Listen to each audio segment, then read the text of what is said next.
Hi, I'm Sangjun from South Korea. I am a PhD student studying for material science, and I'm studying in Germany right now.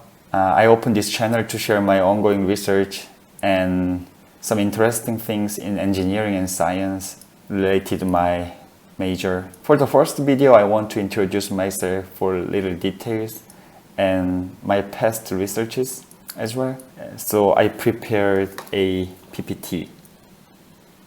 So this is my CV. My current PhD program belongs to TU Darmstadt in Germany, Technische Universität Darmstadt. It is located in a city named Darmstadt here. I'm studying for nanotechnology and material science. I use various microscopes to investigate on materials. I mostly research on metallic materials, especially for amorphous alloy resin days. I got master's degree in Zhejiang University in China, in Hangzhou here. It is literally beautiful city, and it is a nature-friendly city, I would say. I studied material science as well there. Some people ask me why you moved to China from Korea. The Korea education is not bad at all. Yeah, that's true. Then I answer honestly, there was no big reason and big plan, but I was just interested in Chinese culture, and I thought as a young student, the traveling is not bad to broaden experience and perspective to the world. And I believe that as a young student, it was more important to get self-motivated than putting time to get some best option. So before the master degree, of course, I got a bachelor degree at Korea Tech in South Korea. I guess it is not so usual to get each single education degrees from different countries. If I think about myself, I have been enjoying meeting new people, adapting myself to new circumstances, and feeling and learning different culture and different people was really interesting for me. And I think I have been lucky to have those opportunities to travel around the world, to meeting nice friends and colleagues. What I mostly learned during my travel is world is so small. So every single person actually links to the world nowadays. You probably know also, if you travel a lot, the human network is so dense. So everybody literally linked nowadays. I think we are all a team member to face questions and problems about the future, science, social happening, disease, so on. I believe Einstein could be a great scientist because Newton was a team member previously, and Bohr, Heisenberg, Born were there with him as a team members.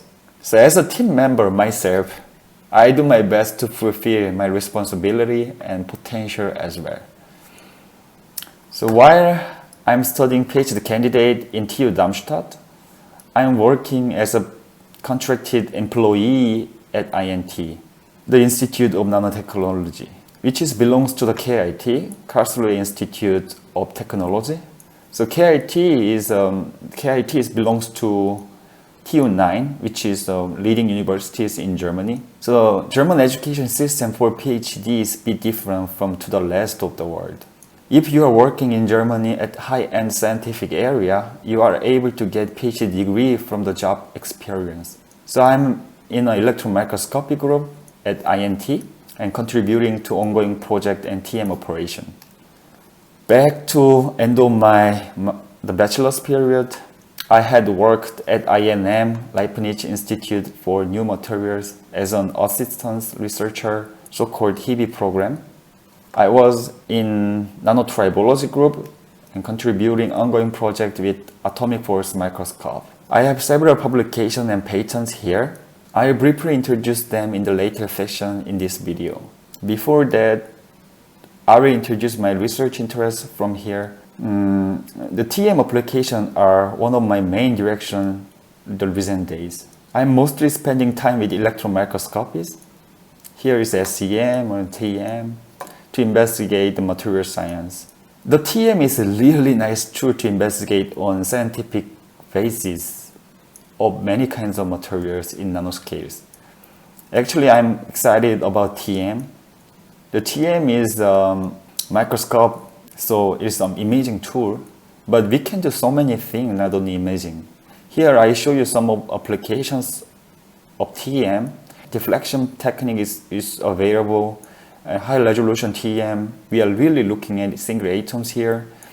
And yields the electron energy loss spectroscopy, and energy filter TEM, EDX mapping, electron tomography, Lorentz TEM, DPC, the differential phase contrast imaging, and four-dimensional STEM. So I will post in the future to introduce basic knowledge and background of those applications, and most practically how to deal with the data.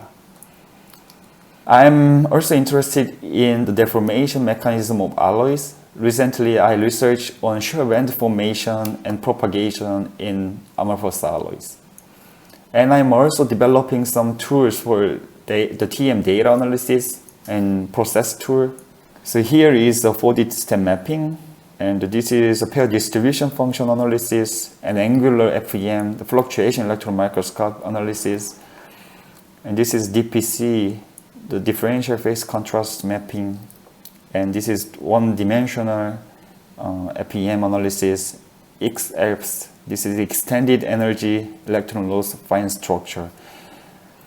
I'm writing code and program for those data process recent days. And yeah, I fly over my published article from here. And for more details, I'll post another video to introduce my previous work. Okay? Basically, the title of this work is Important Surface Oxide of the Tribology of a Zirconium-based metallic glass. So which is published in Journal of Friction. The method is actually very simple. I scratched on the zirconium-based metallic glass in nanoscale with AFM.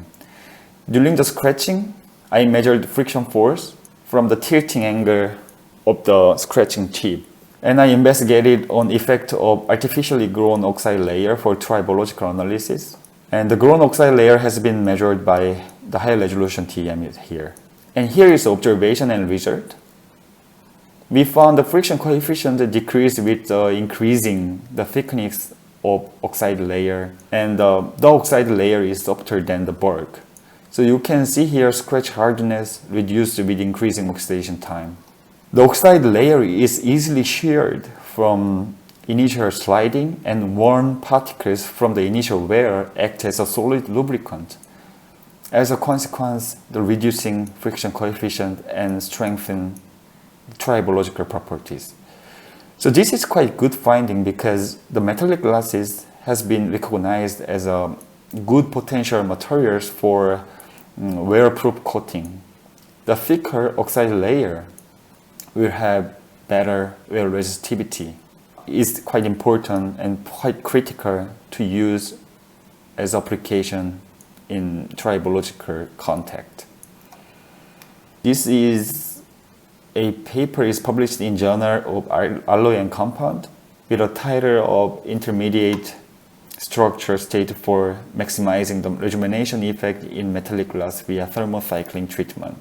So with this paper and with this work, I systematically investigate on quantitative effect of thermocycling treatment.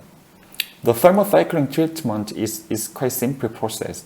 We just put the sample in a very cold medium, for example, liquid nitrogen, and then heat up immediately with like the boiling water in my case. This is just one cycle. During this process, sample feel the huge non-upping strain during thermocontraction and expansion. Then my sample, the amorphous alloy, shows structural change with this process, so-called thermocycling-induced rejuvenation. I measure Young's modulus and nano-indentation behavior, and with the synchrotron radiation, a pair distribution function. Finally, we found that the competition between the effect of the relaxation rate and heterogeneity effect control the total rejuvenation. Okay, that's all for my introduction.